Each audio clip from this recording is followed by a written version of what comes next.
പുതിയൊരു വീഡിയോയിലേക്ക് എല്ലാ കൂട്ടുകാർക്കും സ്വാഗതം. ഐസ് ട്രേയും വെള്ളക്കുപ്പിയും വെക്കാതെ തന്നെ ഫ്രിഡ്ജിൻ്റെ പുറത്തു നിന്നും ഐസ് ക്യൂബും കോൾഡ് വാട്ടറും ശേഖരിക്കാം. ഇന്നത്തെ വീഡിയോ ഏറ്റവും ലേറ്റസ്റ്റ് മോഡലായിട്ടുള്ള ഒരു ഫ്രിഡ്ജിൻ്റെ സവിശേഷതകൾ നിങ്ങളുമായി ഷെയർ ചെയ്യുകയാണ്. ഇത് സാംസങ്ങിൻ്റെ ഡബിൾ സൈഡ് 3 സ്റ്റാർ ഫ്രിഡ്ജാണ് വാങ്ങിയത്. ഇതിൻ്റെ വോളിയം കപ്പാസിറ്റി 633 ലിറ്ററാണ്. ഇതിന് 20 വർഷത്തെ വാറണ്ടിയും ലഭിച്ചിട്ടുണ്ട്. ഇതിൻ്റെ ബോഡി കളർ ഡാർക്ക് ഗ്രേ ആണ്. ഫ്രണ്ടിൽ കുറച്ച് ഡാർക്ക് കൂടുതലുമാണ്. പഴയ ഫ്രിഡ്ജ് ഒരു 17 വർഷം ഉപയോഗിച്ചിരുന്നു. അത് വളരെ വിഷമത്തോടു കൂടിയാണ് അതിനെ മാറ്റി വെക്കേണ്ടി വന്നത്. ഇപ്പോഴും അത് വർക്കിംഗ് ആണ്. തുരുമ്പെടുത്ത് അതിൻ്റെ ഡോറ് ഇളകി വന്നു. കിച്ചൺ കബോർഡിന് മാറ്റാകുന്ന ആ ഗ്രേ കളർ തന്നെ എടുക്കണമെന്ന് വിചാരിച്ചാണ് പോയത്. അവിടെ ആ കളർ ഇല്ലായിരുന്നു.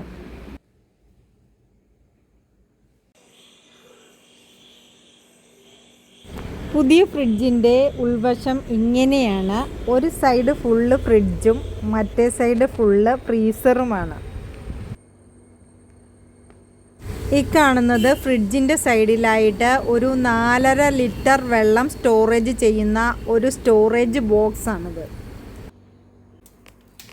അവിടെ ഒഴിക്കുന്ന വെള്ളം ഇപ്പുറത്തെ ഫ്രീസർ സൈഡിലെത്തി ഈ കാണുന്ന ബോക്സിൽ കോൾഡ് വാട്ടറായും ക്രഷ്ഡ് ഐസായും ഐസ് ക്യൂബായും രൂപാന്തരപ്പെടുന്നു.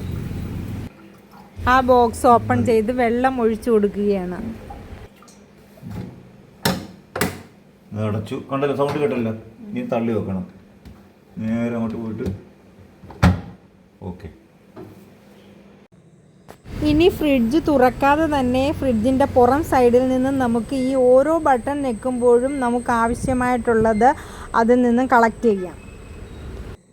കോൾഡ് വാട്ടറാണ് വേണ്ടതെങ്കിൽ കോൾഡ് വാട്ടറിൻ്റെ ഓപ്ഷൻ ഞെക്കിയതിന് ശേഷം ഈ അടിയിലത്തെ ഈ ബട്ടൺ കൂടി ഞെക്കി പിടിക്കണം. ക്രഷ്ഡ് ഐസിൻ്റെ ഓപ്ഷൻ ഞെക്കിയിട്ട് താഴത്തെ ബട്ടൺ ഞെക്കുന്നു. അപ്പോൾ ക്രഷ്ഡ് ഐസ് കിട്ടും. ഇത് ഐസ് ക്യൂബിൻ്റെ ഓപ്ഷൻ ഞെക്കിയതിന് ശേഷം ആ അടിയിലത്തെ ബട്ടൺ ഞെക്കി പിടിക്കുന്നു. അപ്പോൾ ഐസ് ക്യൂബ് കിട്ടുന്നു.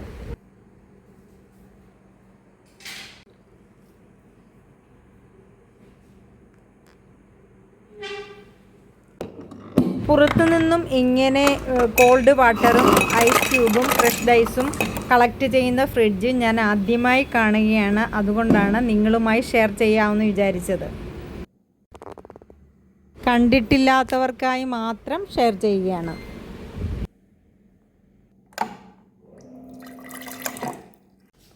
ഇനി ഇത് ഓപ്പൺ ചെയ്യാനുള്ള പിടി അകമേയാണ് വെച്ചിട്ടുള്ളത്. ഇത്രയും നാൾ മറ്റേ ഫ്രിഡ്ജ് ആയിരുന്നപ്പോൾ സാധനങ്ങളൊക്കെ എവിടെ കൊണ്ടുവെക്കും എന്നായിരുന്നു. ഇപ്പോഴോ ഇതിനകത്ത് എന്ത് നിറയ്ക്കും എന്നായി.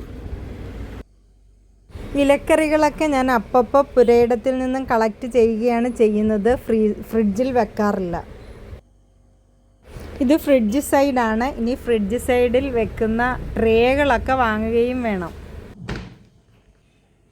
ഇത് ഫ്രീസർ സൈഡാണ്. ഇതിൽ കൂടുതലും മീനും ചക്കപ്പൾപ്പ്, മാംഗോ പൾപ്പ്, മാംഗോ ജാം എല്ലാം സ്റ്റോർ ചെയ്ത് വെച്ചേക്കുന്നതാണ്. ബക്രീദിൻ്റെ സമയത്ത് ഈ ഫ്രിഡ്ജ് വളരെ ഉപകാരപ്രദമാണ്. കാരണം ഒളിഹിയയുടെ മീറ്റ് സ്റ്റോർ ചെയ്യാനുള്ള സൗകര്യം ഉണ്ടാവും. വെക്കാൻ ഒന്നുമില്ലാത്തതുകൊണ്ട് തെങ്ങിച്ചവിട്ടിൽ കളയേണ്ട ചക്കക്കുരു വരെ ഫ്രീസറിൽ കയറി ഇരിപ്പുണ്ട്. ചക്കക്കുരു ഇല്ലാത്ത സമയത്ത് നമുക്ക് എടുക്കാം. പണ്ട് കാലത്ത് ചക്കക്കുരു ഉണക്കി പത്തായത്തിലായിരുന്നു സൂക്ഷിച്ചിരുന്നത്. ഇപ്പോൾ ഫ്രീസറിലാണ് സൂക്ഷിക്കുന്നത്.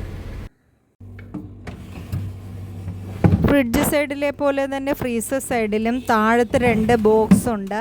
അത് നമുക്ക് മീറ്റൊക്കെ വയ്ക്കാം.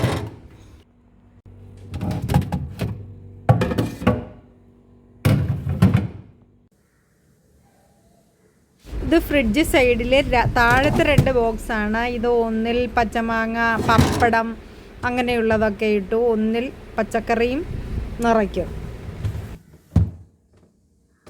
ഇത് ഉംറയ്ക്ക് പോയിട്ട് വരുന്നവർ കൊണ്ടുതരുന്ന സംസം വെള്ളം സൂക്ഷിച്ചു വെച്ചിരിക്കുന്നതാണ്.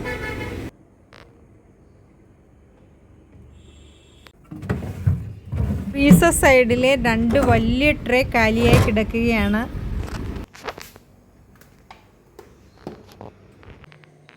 മിച്ചം വരുന്ന മീൻകറിയൊക്കെ ഞാൻ ചട്ടിയോടെയും അച്ചാറൊക്കെ ഭരണിയോടെയുമാണ് സൂക്ഷിക്കുന്നത്. അതുകൊണ്ടാണ് മറ്റേ ഫ്രിഡ്ജ് സ്ഥലം കുറവായി തോന്നിയത്.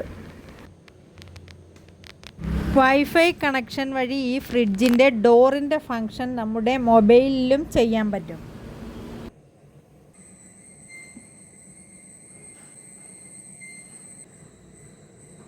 ഈ വീഡിയോ ഇഷ്ടപ്പെട്ടുവെങ്കിൽ ഒന്ന് സബ്സ്ക്രൈബ് ചെയ്ത് ഷെയർ, ലൈക്ക് ആൻഡ് കമൻറ്റ് ഇട്ടേക്കണേ. അടുത്തൊരു വീഡിയോയുമായി വരുന്നത് വരെ ഇൻഷാ അല്ലാ ബൈ.